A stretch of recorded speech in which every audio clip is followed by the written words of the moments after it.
कोई दिखा रहा था मुझे कहीं कोई सर्वे हुआ है या किसी ने जाकर के व्यक्तिगत तौर पर ही लोगों से बार बार सवाल पूछे और पूछ रहे दुनिया में सबसे गंदा देश कौन सा है। और ज्यादातर विदेशियों से सवाल पूछे जा रहे हैं, अलग अलग देशों के लोगों से सवाल पूछे जा रहे हैं कि दुनिया में सबसे गंदा देश कौन सा है, और ज्यादातर लोग कह रहे हैं India. India India India India India. और हम बहुत धार्मिक लोग हैं। जरूर हमारी इस धार्मिकता में और हमारी सार्वजनिक जगहों के गंदे होने में कोई गहरा नाता है। गरीबी बिल्कुल एक कारण है, पर सिर्फ गरीबी कारण नहीं हो सकती, क्योंकि और भी गरीब देश हैं, वो इतने गंदे नहीं हैं। तो इसीलिए आप पाओगे कि हमारे पूजा स्थल, हमारे देवालय सबसे गंदे रहते हैं।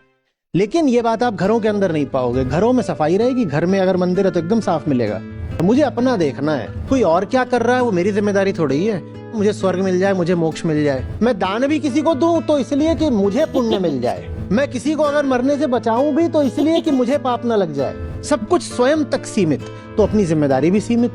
फिर मैं क्यों इस बात की फिक्र करूं कि दुनिया गंदी हो रही है, कि मोहल्ला गंदा पड़ा हुआ है। क्या फर्क पड़ता है कि मैं जाकर के अपने मोक्ष, अपने उद्धार के लिए गंगा में डुबकी मार रहा हूं और गंगा को गंदा कर रहा हूं। ये काम हम ही लोगों ने करके दिखाया है। मुझे मेरा मोक्ष मिल जाए तो मिल जाए, उसके लिए मैं गंगा को माँ कहता हूं। माँ मैली हो तो होती रहे। दुनिया में किसी देश में इतनी गंदी नदियां आपको नहीं मिलेंगी। और लोक धर्मियों ने नदियों को माँ बोला, ये भी किसी और देश में नहीं मिलेगा आपको। भारत में पर्वतों की जो दुर्दशा है, ये आपको दुनिया में कहीं ना मिले। लेकिन हमने अपने पर्वतों को देव स्थल बोला, देवभूमि बोला, ये भी आपको कहीं नहीं मिलेगा।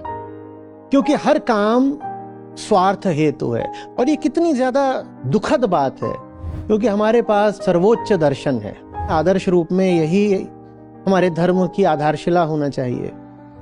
बहुत बहुत ऊंचा धर्म होना चाहिए, लेकिन हमने उस आसमान जैसी ऊंचाई को बिल्कुल ला करके जमीन पर भी नहीं, पाताल में पटक दिया।